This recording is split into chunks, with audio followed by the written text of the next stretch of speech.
But thank you, Susan. I was doing it and then I got distracted again. So I'm Kate Schmidt. I'm the Sustainability Coordinator as well as the Land Use Planner for the Orange County Department of Planning. Thank you for muting yourselves tonight. We'll be taking question and answers at the end. But like I said, use the chat box to identify yourself, express your interest, and ask questions, and I'll try and get you an answer a little earlier. Please remember that this session is being recorded, and the recording as well as the slides will be available on the Orange County website, specifically on our sustainability page in about a week or so. So that's it. Grab a pen. I'm going to write it down for you, or I'm going to say it. You're going to write it down. It is www.orangecountygov, all one word spelled out, .com/sustainability. So one more time, orangecountygov.com/sustainability. And all of our recordings live there in some form or another. We're trying to organize it better. It's going very slow and painfully. Please be patient. And with that out of the way, welcome to our third annual March Madness Sustainability Edition. As you can see on the screen, we have an exciting action-packed month ahead of us with an extra symposium on April 14th, celebrating the 50th anniversary of the Clean Water Act. County planning offers many trainings throughout the year with the intent to inform and educate the public and hopefully inspire folks to take on action and volunteer in their community. Some communities have conservation advisory councils, or CACs for short, that work in conjunction with planning boards as they review development proposals in their municipality. The CAC typically receive all the same information as the planning board member, but they usually focus on environmental elements or concerns. Conservation board members can take on more roles, more projects, more assignments should the members elect to, and should the elected officials agree. I don't understand that one. Some communities have stream monitoring, and they participated in New York State incentive programs such as solar and heat pump educational campaigns. They've sold composters and rain barrels. They've prepared natural resource inventories, also known as NRIs. And the Montgomery CAC was instrumental in saving their current town park, Benedict Farms, probably over a decade ago now, from being developed. And many, many CAC communities have planted hundreds of trees through New York State DEC, trees for tributaries, trees for tribs. It's what it's called unofficially, but it's trees being planted on tributary land. Nowadays, CACs are also addressing sustainability issues. State programs such as the Climate Smart Communities, also called CSC, and Clean Energy Communities, CEC, they fondly call it, everything's an acronym. Those programs incentivize municipalities to go green. And the only way this is going to happen is if the municipalities create either a climate smart community on their own, or create that conservation advisory council that could also be called conservation boards, environmental review boards, environmental management councils, and all with their own acronym.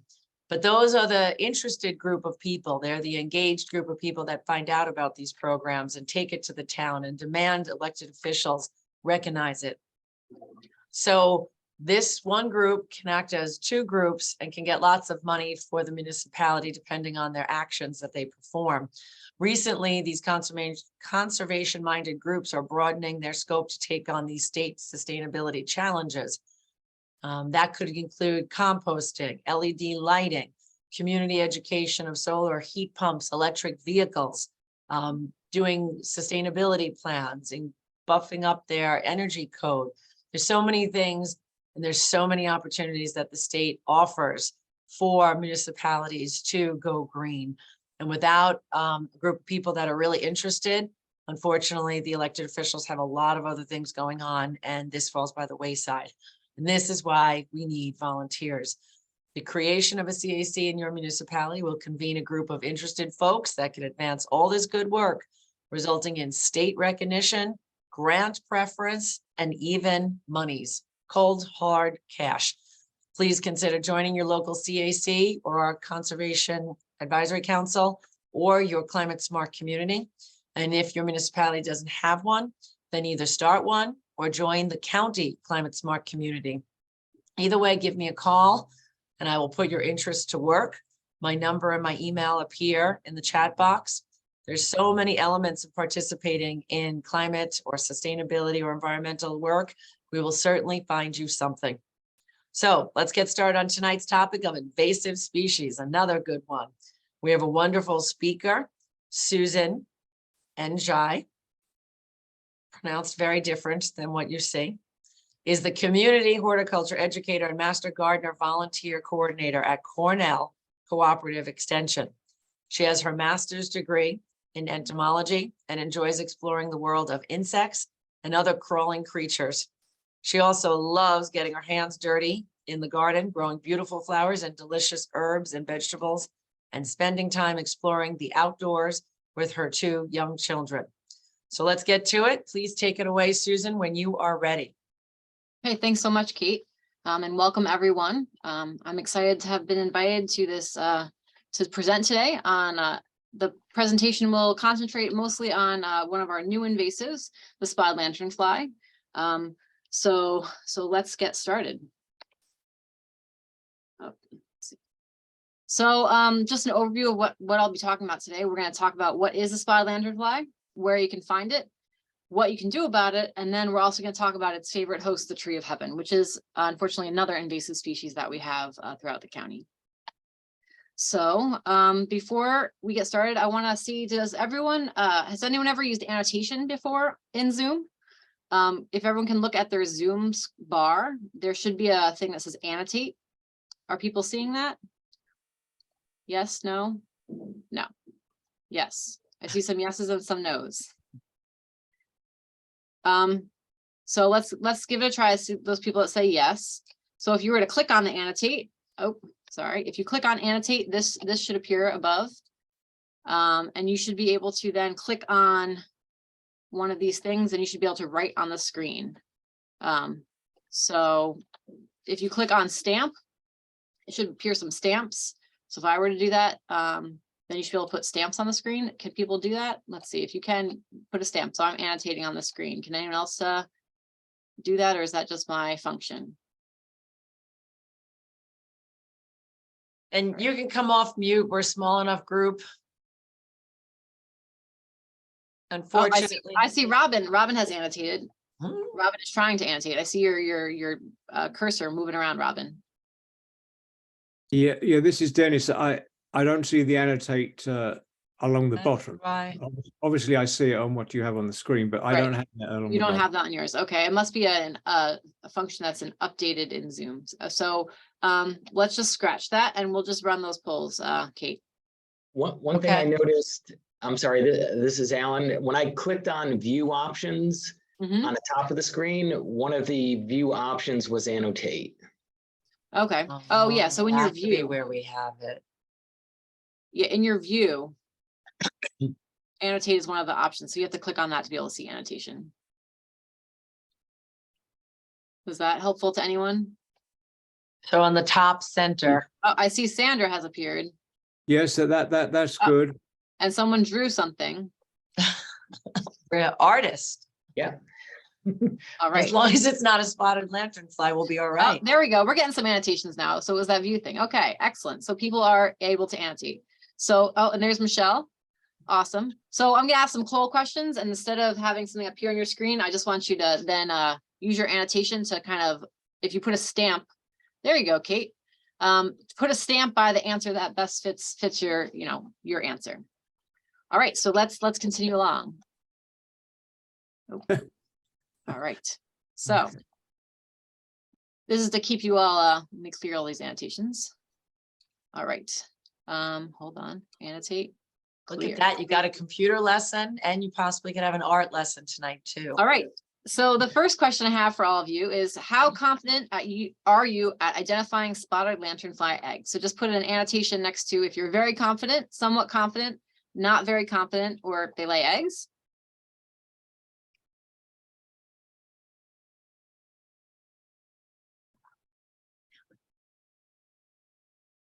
All right, we got some artists and some stars. Okay, so it looks like people are somewhat confident or not very confident. So hopefully by the end of this, that will change. Let me clear all those drawings. All right. And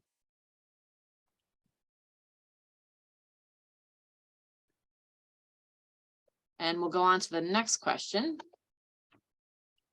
So how confident are you at identifying spotted lanternfly nymphs? So are you very confident, somewhat confident, not very confident, or what is a nymph?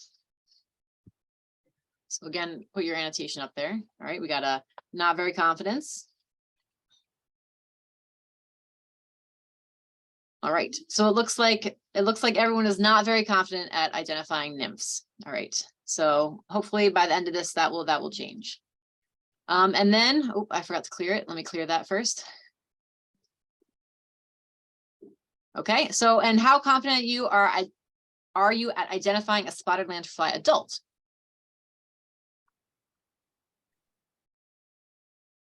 Oh, so we have very confident. We have some somewhat confident. So it seems like adults are the things that people are more confident, followed by eggs, and then nymphs people seem to be a little more unclear about. All right, so thank you for participating in that, and we are gonna get into our presentation now. So what is the spotted lanternfly? So here are some great pictures of a spotted lanternfly. You can see that they're very large, so they're almost an inch in length, and have a wingspan that's almost 2 inches. So they're a pretty large insect, and when their wings are closed, they are pretty camouflaged against tree trunks, but when they open those wings, boy, I think they're pretty beautiful, and they're very vibrant in color, so easy to spot when their wings are open. Is it a fly? Is it a butterfly? Well, what is it? Well, in fact, it is a plant hopper. So here's some other plant hoppers that you might see. Is a very large plant hopper. So some of these other ones, like especially these green ones, you might not notice, but it hops. And if you ever encounter one, which you probably will, they are quite good hoppers, even as little nymphs. So spotted lanternfly is an insect order Hemiptera, which means true bug. And you're probably like, why do we care about those insect orders? Well, here's some other things in the order Hemiptera. We have some aphids, stink bugs, cicadas, an assassin bug. And knowing that they're in that order is really important because it gives you a few characteristics of the insect. So all insects in this order have piercing, sucking mouth parts. And here's the underside of a spotted lanternfly. And you can see its stylet here. It's pretty large. I mean, this is 1 inch long. So this is probably at least a quarter, if not almost a ½ inch long. And that's what they use to insert into the plant to suck out the plant juices. So if you're seeing holes in your plant leaves, it's not caused by this insect because they do not make holes. They insert something and they suck out the plant juices. And then another characteristic of insects in this order are they go through incomplete metamorphosis. So, they all start as eggs, and then instead of having larvae like a butterfly or a beetle, they have these nymphs, which kind of resemble the adult more so than a caterpillar looks like a butterfly. So this is their life cycle, and let's look at that in a little more detail. So here's a really great drawing of that. So they lay their eggs in the fall, and those are the what's overwintering. So now it is March, almost April. So eggs is what's going to be around. And then they hatch sometime in April, May. It really depends on the weather. And we'll talk a little bit about when we can expect them to hatch this year. And they go through 3 instars that are black and white. And then they go through the 4th instar that's starting to look more like the adult. And you can see these are wing pads and they're starting to grow those wings. And then they molt one more time and they become these adults. And that happens, it starts in late July, but it can happen all the way through September. And then really hard killing frost will kill them off. So the adults don't survive the winter. It's the eggs that are overwintering. So let's look at some real pictures of them, see what they look like. So starting with the eggs. So the eggs, there's actually have lots of different, they look a lot, very different depending on the eggs. So here the eggs are uncovered. You can actually see the individual eggs, but a lot of the time they will actually cover their eggs with this like mud-like material. So they actually kind of look like mud. So sometimes they're really hard to find, especially if, they're on the base of a tree or on some lawn furniture outside near the ground where you're expecting the mud to be there. And this weathered look is what happens though. These eggs were from a previous year, and this is, so they still kind of, that mud substance kind of sticks around. And here's another view of some eggs. This is kind of what you see. These are this one's covered, and it's starting to crack, but looks very muddy. And then here is some that have hatched. So the eggs can be a little bit confusing to identify, but just look for mud spots really. So here's that first instar. They're pretty tiny. So here is a fingernail, right? They're pretty tiny. You probably won't notice them. People think that they look kind of like ticks. They only have 6 legs though. And ticks that are that size would have 8 legs. And they hop. That's a really key. And they're also, I've seen them on vines. And if you put your hand near them, they'll go to the other side of the vine. So they're very quick moving. They're very quick moving. So this is the second instar, a little bit bigger, but still not super descript. And then here's a third instar, and we'll talk a little bit more about why this ant is eating its excrement. It's a very sugary substance, and we'll talk a little bit more how that poses a problem for us. But again, the third instar looks very much like the first and second. It's just a little bit bigger.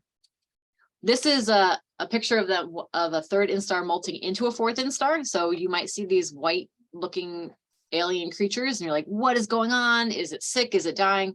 No, that's just what happens when it molts. It loses its exoskeleton, and before the new exoskeleton hardens, it looks kind of clear and translucent. And then here finally is the fourth instar nymph.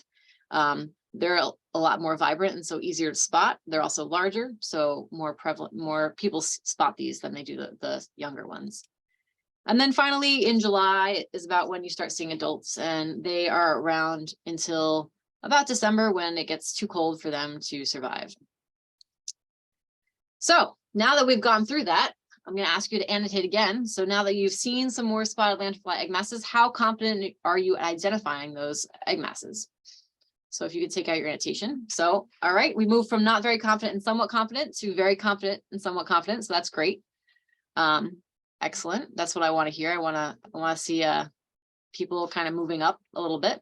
And I will provide, when this is posted on the sustainability website, there'll be a list of resources. So you can always refer to them if you find an egg mass and you're not really sure what's going on. So I'm going to clear that, and we're going to go to our next question. So how confident are you at identifying a spotted lanternfly nymph? All right, so the nymphs are harder to identify, but remember they have 6 legs. They're black and white, most of them, and they move. They're very quick and they hop. So I see that our confidence has gone up in that too. Excellent. And then finally, how confident are you at identifying the adult? So the adults, I would say, are probably the easiest to identify. They're very distinct in form. I'm glad to see that you are all now very confident in identifying them. That's excellent. All right. So let's clear those off and continue along. All right. So where is the spotted lanternfly? So I have another poll question for you. Has the spotted lanternfly been found in Orange County? So not yet, only a few. One established population, multiple established populations, or it's all over the place. Yeah, you know, where are we on that continuum?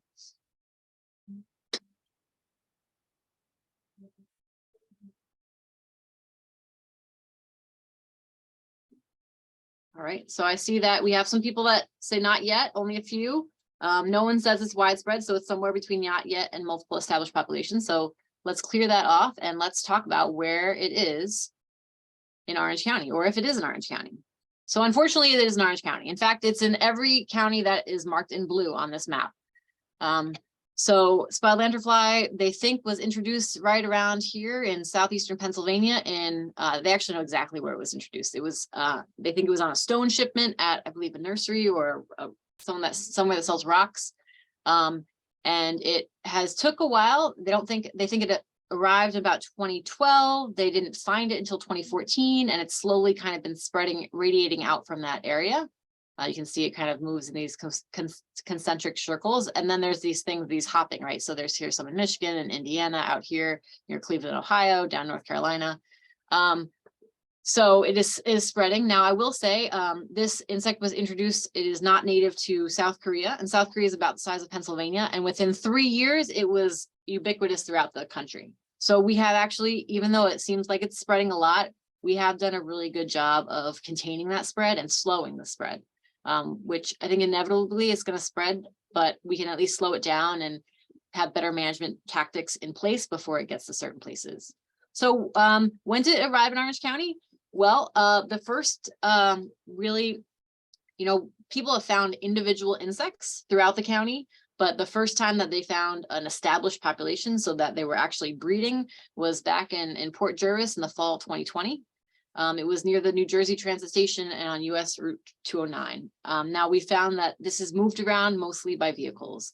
As you see here in Newburgh, it was found in July of 2021 at a parking lot near a truck stop. So again, it's moving by these vehicles. I think there's other established populations in Newburgh now, and it's moving into the city proper. And then in Middletown, it was found last summer. And so if you're at the Galleria in the summertime, you're likely to see it. So these are all established populations. It has been found in other places. These are just the ones that are the first in their city. So it is, the question was, is it in Orange County? It is, and it is in a multiple established populations. It's not widespread. It's not everywhere yet. And we could hopefully, keep it from being everywhere for a while, but it is definitely established in multiple locations. So why do we care? It's just another bug. There's bugs everywhere. What's so interesting about this? So why do we care? So here's some checks. So check all the ones that you think apply. They sting. They will kill all of our trees. They are a nuisance. They are a threat to all agricultural crops, and they're a threat to grape growers. So click on the ones that you think apply. All right. So there we go. So no one said they were sting, which is great because they don't. They don't sting, they don't bite. They will kill all of our trees. So fortunately, that is not true. They will not kill all of our trees. They are a nuisance, and we'll talk about how they're a nuisance. They are a threat to all agricultural crops. Fortunately, that is not true as well. They are not a threat to all agricultural crops. And we'll talk about why that is. And then they are a threat to grape growers, and that's huge. They're a big threat to grape growers, and our grape growers here and other places are very much on the lookout and concerned. So let's continue along and talk about why we care. So as I said, they do not bite or sting, which is great. We don't need anything else that can bite or sting us or cause disease by transmitted through biting or stinging. And so they don't kill most trees, but the feeding can be detrimental to trees. These are some of their key hosts. So they feed on roses, cultivated, as well as the invasive multifloral rose, which in a month or so will be blooming everywhere throughout the county. They like perennials, so these are non-woody perennials. They'll feed on those. Grape, wild and cultivated. Tree of heaven is their favorite host. Black walnut, river birch, willow, sumac, silver and red maples. Now they'll feed on a lot of other things, but these are the ones that are really key. These are the ones that they prefer, because insects have preferences too. And so when they're feeding on these things, it's causing oozing. It can cause some wilting, defoliation, and dieback. But I will say, fortunately, it has not been observed to kill plants except for tree of heaven, small saplings, and grapevines. So, that maple tree in your front yard, it might feed on it, but it has not been shown to kill maple trees, which is great. The last invasive species that came through was the emerald ash borer, and it killed every ash tree. So this is a nuisance, but it's not going to deforest our county, which is good news. So we care because they're swarm feeders. So this is a bunch of probably third and fourth instars. So the fourth instar are these red ones, nymphs, and they're feeding, and this is on Tree of Heaven. So they're feeding on this Tree of Heaven, and they're feeding in large groups. And so that's why they become a nuisance, because they are feeding in those large groups. Here's some adults on the base of a tree. They're flying around, pooping everywhere, which we'll talk about in just a second. So here's another on the base of a tree. And this is, I think, everyone's favorite picture. Here's like maybe 1,000 of them on the base of a tree. This is in Pennsylvania. So a large number of bugs flying around your house is not what most people are interested in seeing. So why they're swarm feeding? It's their honeydew that becomes the big problem. So here we have some spotted lanternflies. We have some adults, and here are those fourth instar nymphs with the red and black and white dots. They're feeding, this is a tree of heaven, and the tree of heaven is, wilting, which is fine because we don't really want that around here. It's an invasive species, although it's pretty much everywhere. So here it is, it's sticking its stylet, right? It has 6 legs, and then this is its stylet. It's sticking it inside of the branch here, or actually this is the leaf, sticking into the leaf and sucking out those juices. And then it is pooping everywhere. So you might not be surprised, but all of the liquid inside of a tree is not very nutritious.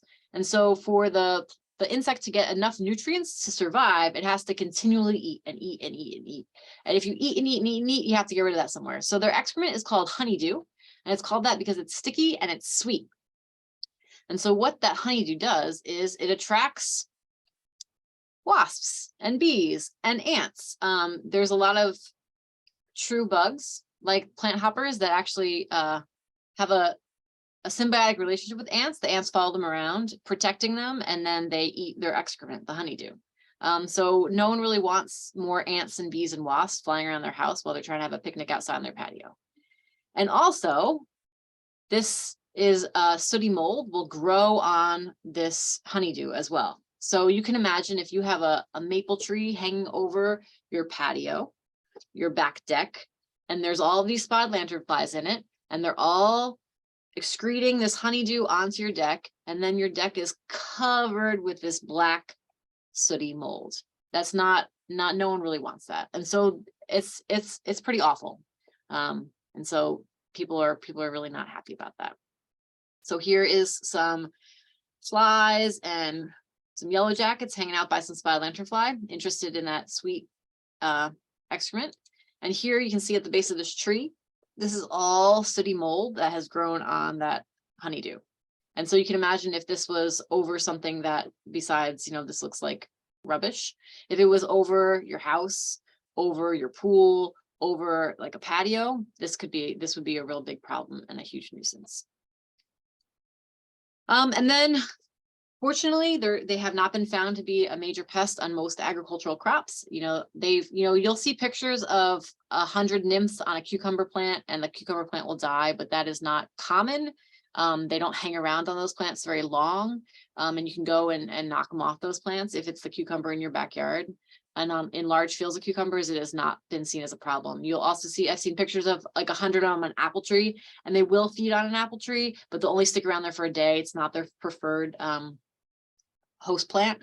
But grapevines, they love grapevines. My parents live down in Jersey, and I was visiting them last summer, and they have a fence covered with vines. There's honeysuckle, there's grape, there's poison ivy, there's the only place I saw them was on the grapevines. Of all those vines, and they were only on the grapevines. So they really like grapevines, and it actually kills them, the grapevines, if they can do too much damage. The vines aren't able to store as much starch in their roots, and it diminishes the production. And so grape growers, beware. So now we've talked about why we care. So I want you to get out your annotation again, and why is it that we care that the spotted lanternfly is in and continues to come around in Orange County? What are the reasons? Excellent. Right. So when someone tells you that, they're really worried because the farmer down the street that has apple trees is going to be affected by this, you can tell them, like, they might feed on the apple tree, but they'll be okay. Grape growers, on the other hand, are much more worried. So awesome. So let me clear those off.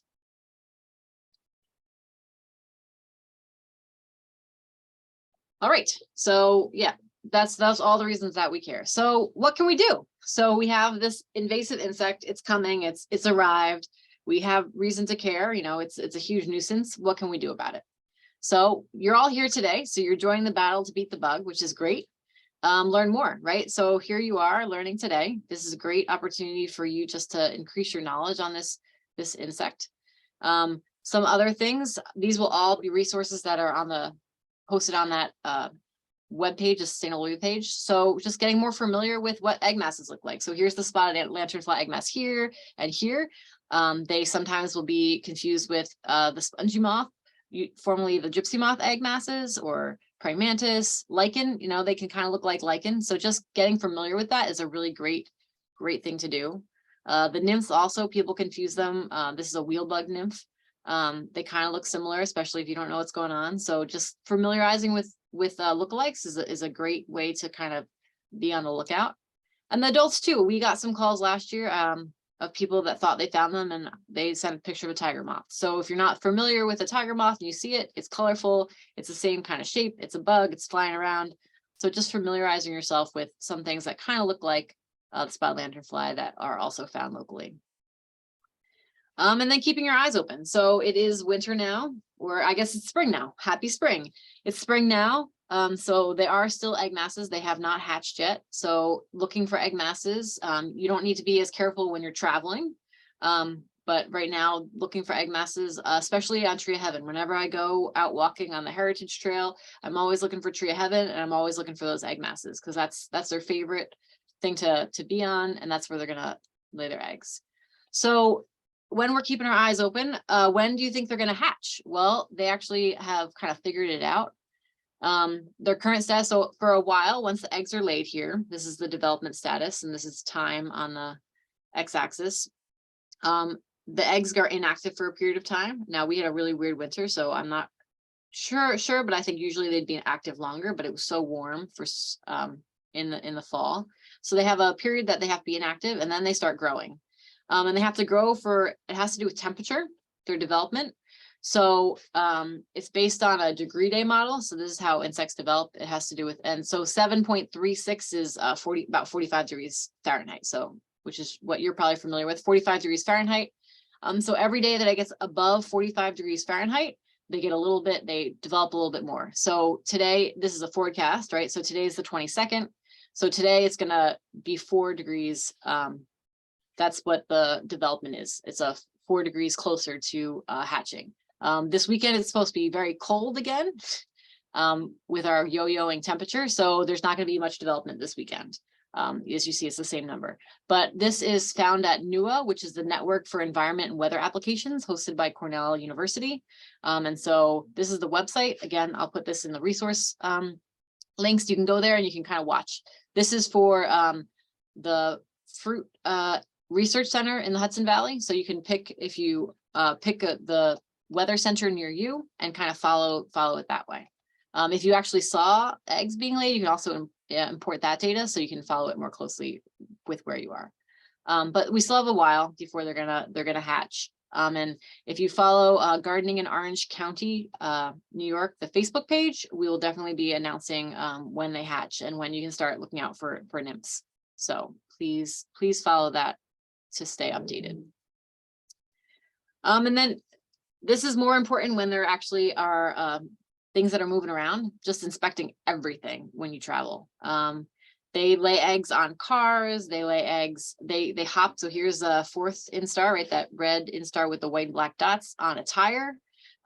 People have found them in their cars after traveling down to Pennsylvania and New Jersey, where they're, everywhere and in large numbers. So just being vigilant and looking at everything. Here's a list of things they're known to lay eggs on: boats, grills, trailers, tarps, mobile fire pits. Also on plant material. If you buy plant material, especially if you go to Pennsylvania or New Jersey and buy plant material, they've found them laying eggs on the pots.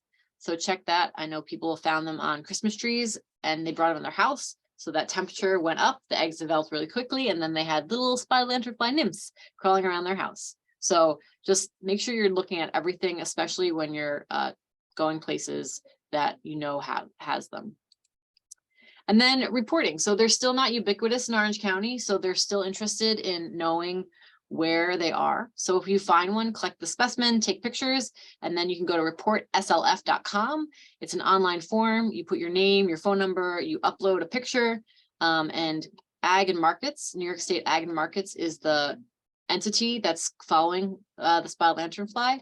And so they will come and check if the picture is a spotted lanternfly, they'll come and check things out. If they find an established population, they'll start management. They come, they scrape egg masses, they use vacuums like shop vacs to vacuum up nymphs and adults. They'll put out traps. So it's really important that you report it so that we can, if they have established populations in areas, we know about it, and we can help keep those populations down with the help of, Department of Ag and Markets. So then also we can use some integrated pest management tactics to take care of them. So for those of you not familiar with IPM, so it starts with cultural, moves up to physical and mechanical, followed by biological, and then finally chemical. Now it's prevention to eradication, and then also increasing in toxicity and of these tactics. So here for spotted lanternfly, you know, having healthy plants, removing plants that is favored, like the tree of heaven. We'll talk a little bit more about that in a little bit.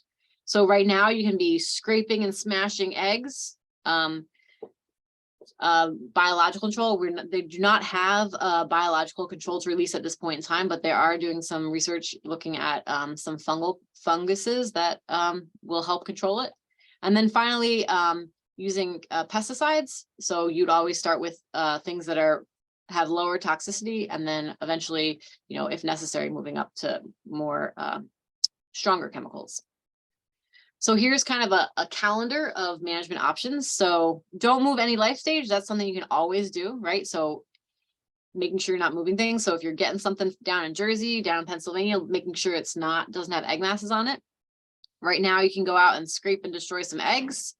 And then you can also use horticultural oil for eggs. And then we'll talk a little bit more about trapping and insecticides in a second. So here's kind of the color coding, right? Green is the, you know, cultural thing, just don't move it. And then moving up to a physical mechanical control, and then looking at chemical. So here's eggs. You can go out and scrape them. What you want to do is you want to scrape them, and then you put them in a bag that has either hand sanitizer or some rubbing alcohol in it, or you can smash them, but you make sure you smash them really well. Eggs that fall on the ground can hatch and will develop. So you want to make sure you're getting the whole egg mass. Unfortunately, we can only do so much scraping eggs. So here's 10 feet. That's, you know, realistically how high you're going to be able to scrape egg masses. And unfortunately, only 2% of egg masses, less than 2% of egg masses are laid at that height. But they have shown, they've done some extrapolation and some models that it does help reduce populations. So it is worth it. So even though you're only getting a small percentage of the egg masses, it does help in the reduction of populations and managing that. Especially if it's an egg mass in a place where there isn't a really big established population. So that might be the only egg mass in the area. And then trapping nymphs. So when the eggs, most of them are up in trees. When they hatch, the nymphs are pretty small and most of them fall down. And so to get back up the tree, they have to crawl. And so you can set these traps. And what you're going to set traps on has to do with what they're going to be eating. So this is what the nymphs like. You can see early stage nymphs are on these roses, perennials, and grapes. And that's because the stylets that they use to suck out plant juices can't penetrate the woody stems of these larger trees. And so they start out on kind of the green things. So this will kind of where you'd be looking for and where you might be trying to trap them. So this is a sticky trap. So it's, you know, just a sticky material wrapped around a tree. I think this is a tree of heaven. You can tell. We'll talk about the bark of that in a little bit. And you can see it's catching all these tiny nymphs in the stickiness. Now, if you would like to use a sticky trap, you must put netting around it to prevent bycatch. So bycatch is things that you don't want to catch. This sticky thing here is very dangerous. You can catch birds. I mean, you've caught some flies, which you're probably not too concerned about, but you can catch small mammals, like squirrels running up and down the tree. You can catch birds. So it's really, really imperative that you put some kind of netting around it so that you're not, you know, and the opening at the bottom, so you're not catching those things, because that's not good. Or you can do these circle traps. This is Penn State has so as everything started in Pennsylvania, Penn State has a lot of excellent resources. They have videos on how to make these. They have diagrams on how to make these. My brother, who lives down in Princeton, New Jersey, he has all these on all his maple trees in his yard, and he's caught thousands of nymphs and hundreds of adults. So basically it just is a way to funnel them into, there's a funnel here, and they go into this bag, and then you can empty out the bag and kill them. So this will also trap adults that are climbing up the tree as well. So as the spotted lanternfly gets older, they move on to new hosts. They'll still feed on all these other things when they get older, but they prefer some of the bigger trees at that point in time. And their favorite one here is Tree of Heaven. That is just something that they really, really, really like. And we'll talk a little bit more about that in a minute.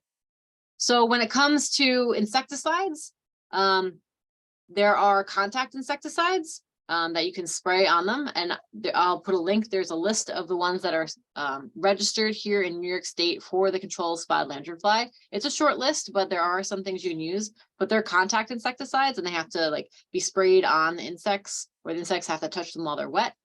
There are also systemic insecticides. So if you have a tree in your yard that is just attracting them, you can treat that tree. So when the spotted lantern feeds on it, it will then die. And the two that are registered here in New York State are imidacloprid and dinotefuran, but these are only to be applied by certified pesticide applicators. You won't even be able to buy them. Imidacloprid is a neonicotinoid, which there's a whole host of them that became only available to certified pesticide applicators as of January of this year. So these are things that you would have to hire someone to do. And as the populations grow, if you have a tree that is super attractive to them, it'd be something that you should probably look into. I was at a webinar where a researcher from Pennsylvania was saying that he has several silver maples in his yard, but one of them for some reason really attracts them. And so he just treated that one tree and he's killed thousands of them. He didn't treat the other ones because they just, for some reason, they were really attracted to this one tree. So that's something to think about as populations go up, especially if it's a tree that's over your deck or near your pool. So yeah, so here are another question. So which ways can we control spotted lanternfly? What pest management tactics can you personally use to help control populations of spotted lanternfly? So if you can take out that annotation and mark which ones that you personally can do.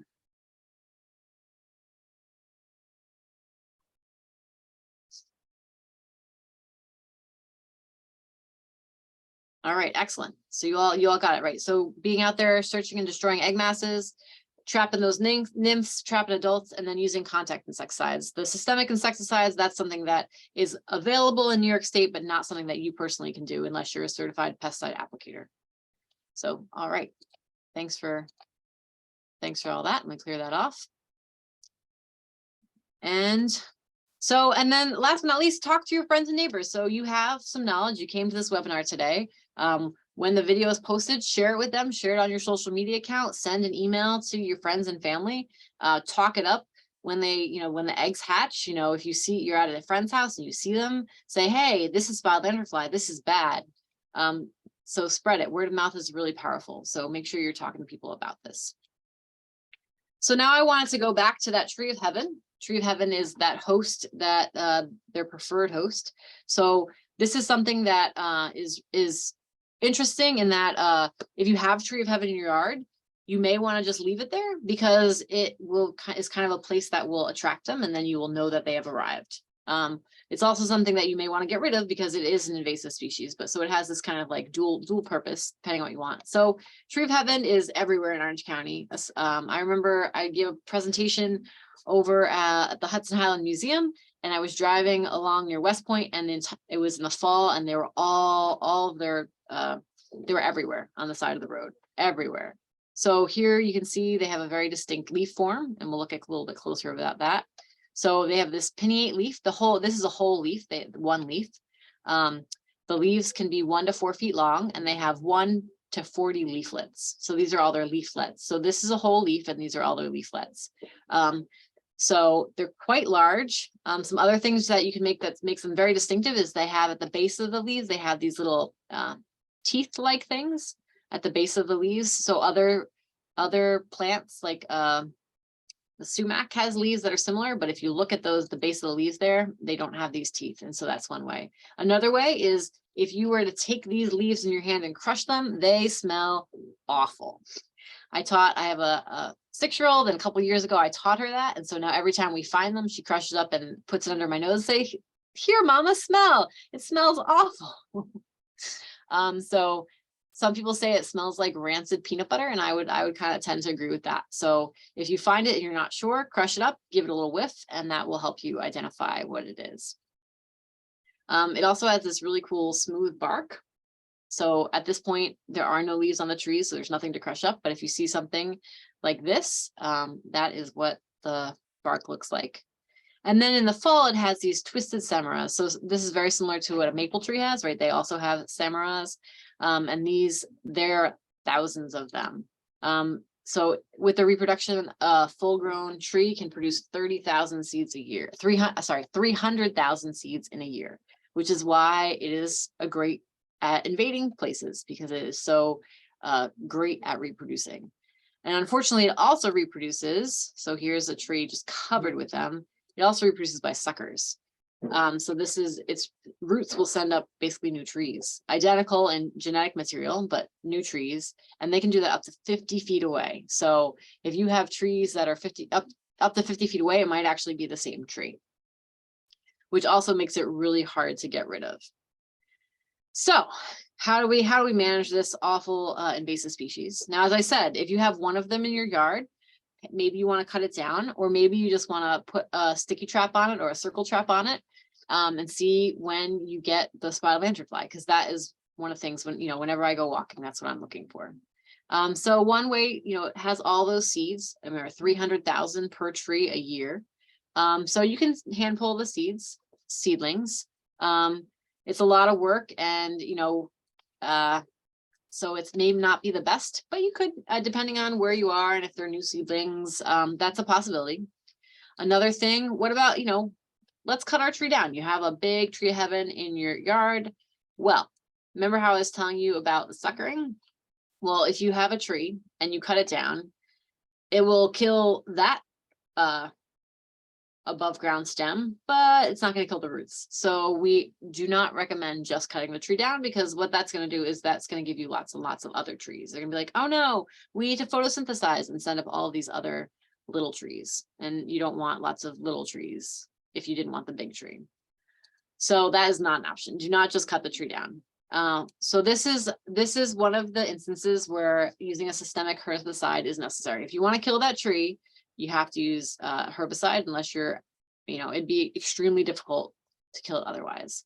And so that herbicide is going to go down and kill all of those roots. Right, it's going to get down into the tree and kill all the roots. But when it comes to systemic herbicides, it's really important that you apply it at the right time.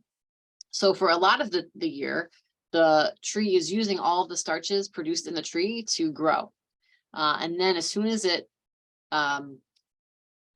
puts out those flowers to create those seeds, then it's like, okay, I've done what I wanted to do this year. Now I can store up more carbohydrates for next year. And so it usually flowers from July to September.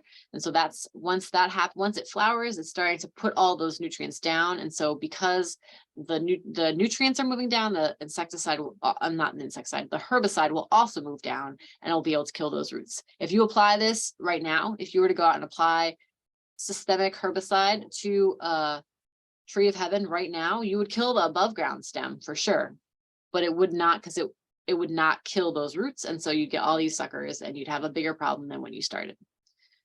Another way of applying herbicide, I guess one of the ways to apply herbicide is through basal bark application, where you're spraying the bottom portion of the stem. And then another way is the hack and squirt method. So you take a hatchet, you do a little hatchet mark here, and then you're applying the herbicide there. And I will upload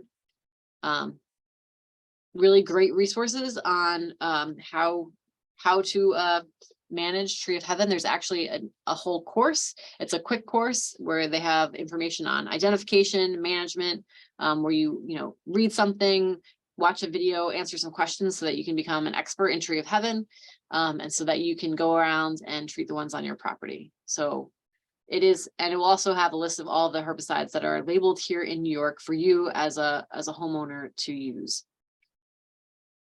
And then there's these excellent videos. So this is by Penn State. Penn State is kind of on the forefront of spotted lanternfly, and so Tree of Heaven kind of goes alongside of that. Most people weren't really worried about Tree of Heaven. It's here. It's been here for hundreds of years. It's kind of everywhere. But now that it's attracting the spotted lanternfly, so Penn State put out these really great videos on identifying it and its native lookalikes, and then also how to control it.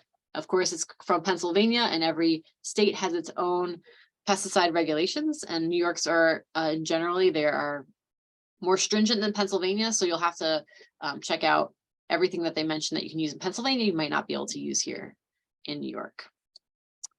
So just kind of review what we talked about today. We talked about spotted lanternfly, what it is, and we talked about where you can find it. You can find it here, right here in Orange County. Then what we can do about it. And then we talked a little bit about Tree of Heaven, which is its preferred host, seen right here in this picture.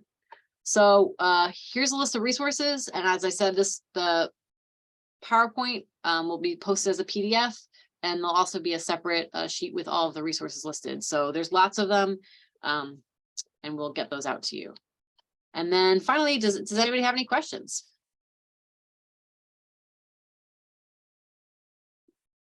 If you have a question, are there any questions or chat, or you can unmute and Well, as I told Susan earlier, when we first had our conversation 2 months ago, it was overwhelming to me, and I thought I knew a lot about it.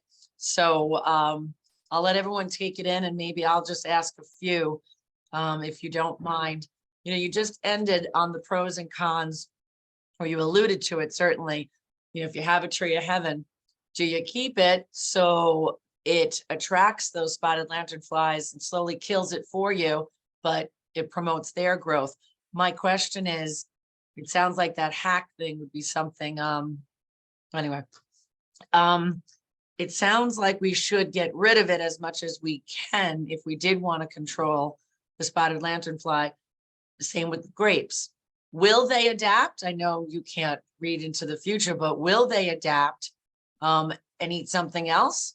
You know, so maybe the apples will be in danger. Maybe it won't just be the wine growers that are going to care. Maybe the apple orchard folks would care. So that's a great question, Kate. So I think what you're trying to get is, if you have a tree of heaven, should you cut it down? Should you get rid of it? Will that cause them to adapt and start eating other things? Tree of heaven is ubiquitous. There's probably over 1 million trees of heaven in Orange County, easily. So it's not something that we're going to eradicate. There's no thought of eradicating it. You know, just like the spotted lanternfly, there's no thought of eradicating it. It's just kind of managing it at this point in time. So if you have a large piece of land with lots of tree of heaven, maybe you want to get rid of some of them and just, you know, leave others. That's really a decision for you and your property. Will they adapt? There's so many things that they eat. I don't think they'll have to adapt. I mean, wild grapevine, it's a native thing. It's everywhere. There's also, you know, they feed on maples, you know, they'll feed on oak. It's not the preferred. So I don't think that they're going to adapt and start looking for apple trees, because also they fly, right?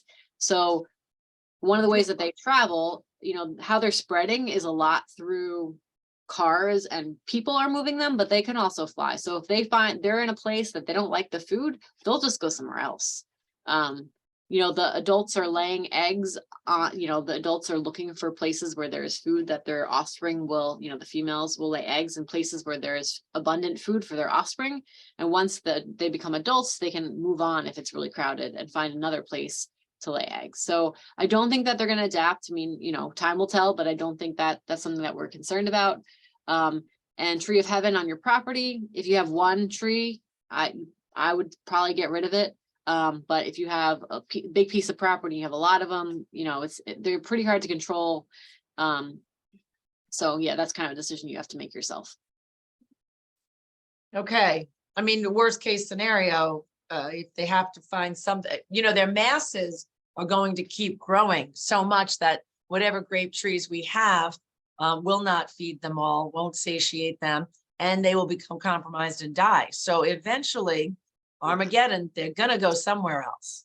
So I mean, I don't think they're going to kill our trees. They, as I said, they have not been shown to kill anything but tree of heaven. And I told you there's millions of tree of heaven in Orange County, so Right. It's everywhere in the United States. Okay. They're going to kill that and grapevines and small saplings. They're not going to kill I mean, they'll weaken our other trees, but they have not been shown to kill them. So Okay. I'm not concerned that this is going to kill all the trees in Orange County. I mean, we also have a lot of conifers. They have not shown to do any substantial feeding on conifers like pines and spruce. So. Okay. Now you breezed through the neonicotid with the bees, and you said something about this year. I know there's legislation in front of the state right now to try and ban. The state has not banned them. They have made them only available for use for certified pesticide applicators. So as a common person, unless you have your pesticide applicator license, you're not allowed to apply them. So that has gone through, that started in January. So Okay, you might own them because you were able to buy them last year, but if you have them, and I can put something in the resources about that, about the state law that says that you're no longer allowed to use them, and that's because they they are huge risk to bees. And if you saw when the application for pesticides for the systemics, it was always after flowering of the tree, because systemic goes into the flowers as well. So you'd never want to put it before flowering. But luckily, like our maple trees, they flower, they're starting to flower now. So by the time you want to apply it, the flowering is gone. So you're less likely to harm the bees because they're not eating the leaves for the most part. They're getting that pollen. So okay, so that was another question I had when you had said that. You said bees, so I wanted to know if it was just the wasps or would it be good for the pollinator bees? Is it helping our bee collapse? the honeydew that they're attracted to, the poop So- for everyone. Yeah, so they're not, didn't think they're, bees aren't really attracted to honeydew. Maybe a little bit, but it's mostly, wasps. I guess Right. bees are You- usually for flowers and nectar, but your wasps are the ones that are coming looking for your soda and such. So Right. I don't think this has any effect on our Doesn't bees. help. And if you could put in the resources for everyone's benefit, that there is another bill, so it's not just the certified applicants. They're trying to ban it statewide because it does have detrimental effects and trickle down. So I don't know if you have that bill, Susan, that if you want to Yeah, put that. I could look that up. I haven't seen much about that, but I could look it up and post that in Okay, the resources That's for sure. fantastic. And I'm trying to amass a list of bills statewide that are up this year. So hopefully you could look for that on our website as well, if I'm able to get that. Stay tuned. We may have that next Wednesday when we do our water presentation. Okay, I'll just keep asking. If anyone has them, please raise their hand or put in the chat or make some noise. So then, go ahead, Yep. please. Yeah, Dennis Fordham. You mentioned earlier on that up to now in Orange County, there haven't really been that many sightings of these. Is that simply because people aren't noticing them? Are they inevitably going to increase whether we like it or not? Yeah, Is so it- there's established populations in Port Jervis, and it is moving. It was on 209. It is moving slowly up the road. So because they can fly, right? So they when the adults when they become adults, they're flying and they can fly. I can't remember the exact, but they can fly quite a distance. Not hundreds of miles, but they can fly at least over a mile. So they're just spreading. So it might take some time, but that's if we can prevent people from bringing new ones in, which is why if you're going someplace where they are, you go to the Galleria in the summertime and they're hopping on your car, they're getting inside your car, they're in your bag, and then you go home to Monroe, you go home to Goshen, and then it's getting out and laying eggs there. So the same thing in Newburgh. There was a site at a truck stop, and I believe that site is also increasing in size. So I think eventually they'll be pretty ubiquitous. It's just a matter of how long it takes and what kind of management strategies we have before then. Because people aren't careful, people are bringing them in. That's how they got here in the first place. I mean, if you looked at that map, there's like a county in Michigan that has them. They didn't fly to Michigan. Someone brought them there accidentally. There was an article last summer. 4-H kid in Kansas had pinned one for their 4-H project, and everyone was like, where did that come from? All the way out in Kansas. So unfortunately, humans are really good at moving invasive species, and this one's a really good hitchhiker. So does that answer your question, Dennis? Yes, yeah, that's good. Thank you. I did just one other question. Is there any research going on to that could affect their breeding cycle to make them not able to breed? That happens to some other insects, I believe. Yeah, so that there's unfortunately, so there's a lot of insecticides. They're called growth regulators that will regulate their growth. Unfortunately, they affect all insects, right? Because they're, they don't affect humans very much because we don't have the same kind of hormones that regulate our growth, but they affect all insects.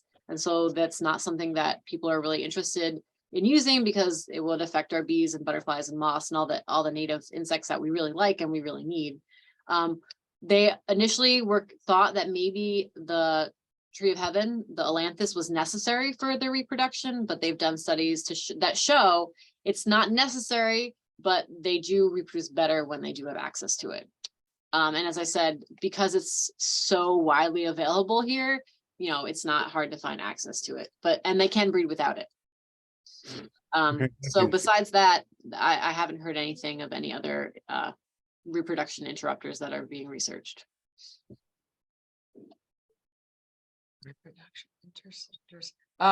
So more from me, interceptors. The predator, you mentioned that they're researching a fungus to control it. Can you talk more about that? So you say predators, there are things that eat spotted lanternfly. They've seen birds eat them. They've seen praying mantises eat them. They've seen, you know, but not in any way that's ever going to control their populations. They have found populations that have been infected with fungi, Bavaria, which is, I think it's called Bavaria. So I think they use it in Pennsylvania. Some growers, it's not available to the common person, but some growers are using it, but they haven't found really good, it hasn't done really good control of them. So that would be a biological control. So you're using another organism to control it. So they are definitely researching several strands of several fungi as something that would be able to be sprayed. The fungi would, start growing inside the insect and kill it. So that's something that there's definitely a lot of research being done around that, because people are, don't really like using some of chemical insecticides. But so from the research I've seen, they haven't really found one that works really well. That would be, Okay. Wow. All right. So I think I'm going to end on, I predicted years ago when the stink bug came to town, I said, this is never going to fly. I mean, if you keep, haha, no pun intended, it's not going to fly in your more fancy communities that don't want to be bothered. You know, you mentioned it a few times, tree over your barbecue, you're having a party outside. You know, humans are not going to want to have this. So there's going to have to be a way to control it. I joked that if the stink bug made it to Manhattan in the numbers that we had it here 1 September, or the numbers that Pennsylvania has had it, you know, their pipes would clog up because they would be flushing it so much.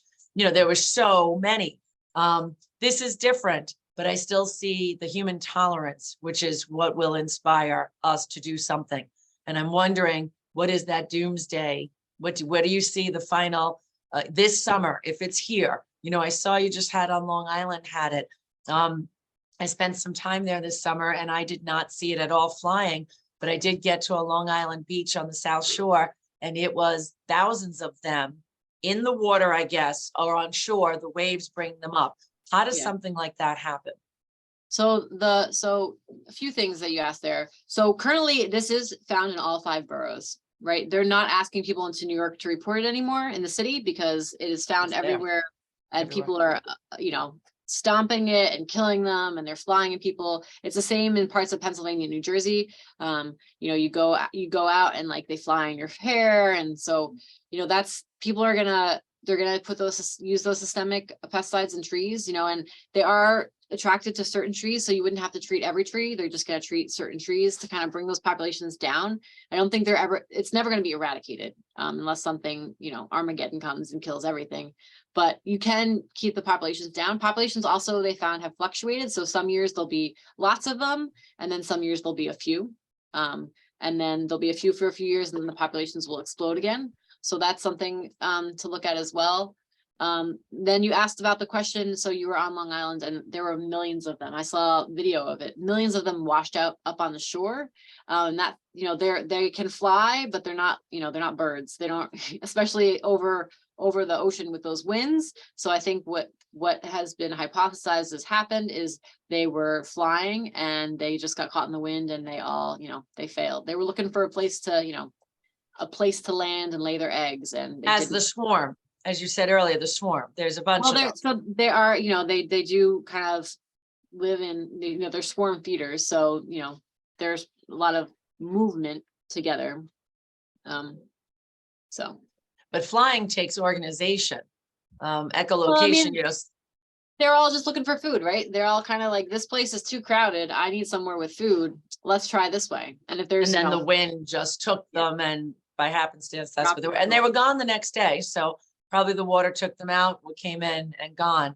And you know, it was almost 2 years ago, I feel like that the Times had the argument of the anti-stompers. So there was, the city has been trying to They're beautiful. educate and stomp them for so long that there was already a tide saying, no, no, don't stomp them, don't hurt them. So it's been with us for quite some time. I will say I was a Halloween costume this year, the spotted lanternfly, and doing my own unofficial scientific study. I'd say half the people knew about it and about a quarter had seen it or reported it and really knew about it. So I gave out flyers to everyone I talked to. So a lot of them to try and educate. I still have the costume. I may just don it again next year. So Awesome. having said that, does anyone else have anything to say?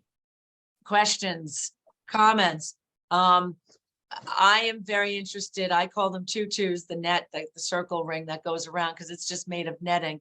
So when I saw it many months, a year ago on the Penn Penn State video, I started calling it tutus, and I was going to do that with my 4-H group. If anyone's interested in getting together to do something like that, or following up or helping, you know, doing walks and hikes together to look for this, identifying it. You know, it may not be here. I may not have seen it yet, but I keep saying to Susan, it looks like lichen. I can't tell the difference. And she assures me I'm going to be able to see the difference once I find it. But for now, I'm a little overwhelmed and skeptical. So, you know, maybe we could have some organized hikes together to see if we could do some good here. You have my information. It's there. Now Susan just put hers in, as well as the helpline, the Master Gardener helpline. And we're going to have them at the farmers markets around the county this year as well. Hopefully in Goshen. Stay tuned, folks. But that's it. Anyone have anything else? We could stay on a little bit, but otherwise I'll free you up. We try and keep them short and sweet. And we look forward to seeing you next Wednesday. May not be so short and sweet. We got some great topics coming up. We have the new wetland law, and that did pass last year. So that's going to be discussed. As well as Commissioner Sorensen's going to be on talking about water overlay districts. And Senator Harkin, the environmental conservation chair of the New York State Senate, his staff will hopefully be here talking about a bill that he's putting up again, the Class C, protection of the Class C streams. And I feel like there's one more. Oh, rights of nature. That's a good one. That's a bill in front of Ulster County right now.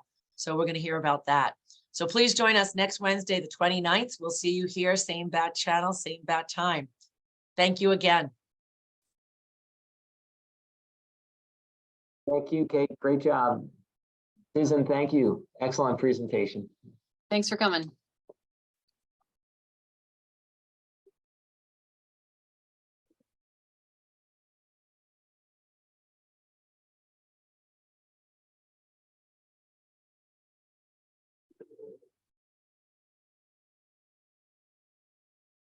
All right, so Susan, I'll let you go home to your young kids.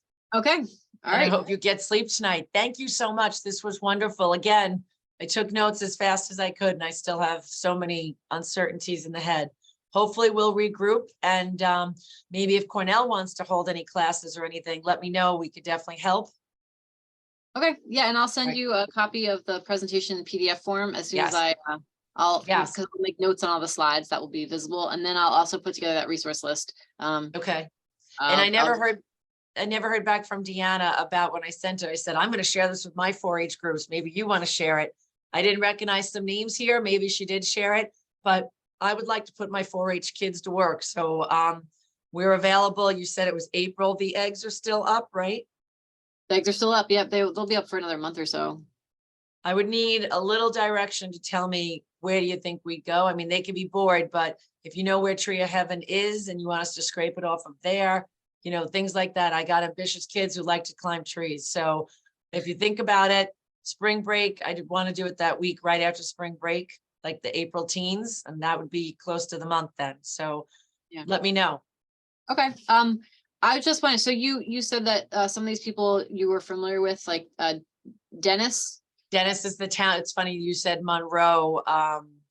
You said Monroe, you know, you take it from Middletown to Monroe. And I do also want to tell you that for the Galleria, there is some real talk about putting transit oriented development there, like it's getting built up. So a lot of that Yeah. tree of heaven will be removed. We'll see if it grows back through the concrete, right? So that will hopefully help it a little bit or curb it, right? But Dennis is from the town of Monroe. He's the chairman of the CAC there. Okay. Are you familiar with any of the other people that were on tonight? Now I lost my screen. What about Sandra Van Ripper, I do know her name. I just don't know where from. Tracy? Tracy Shu is the Preservation Collective in the town of Chester. Okay.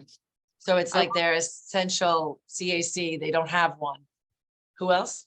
That was the only, so I recognized 1, 2, 3, 4, 5, 6 master gardeners. Oh, great. Oh, good. So- All right. So that's where they came in. Then you brought the master gardeners. Yeah. One Katie Riley was in my office. So that's all I can remember offhand. Okay, cool. All right, well, right. I'll get you that stuff. If not this week, then early next week. So, Okay. I appreciate it. Thank you so much. all right. It was Take care. wonderful. Take care. Sweet dreams. Yeah, you too. Bye.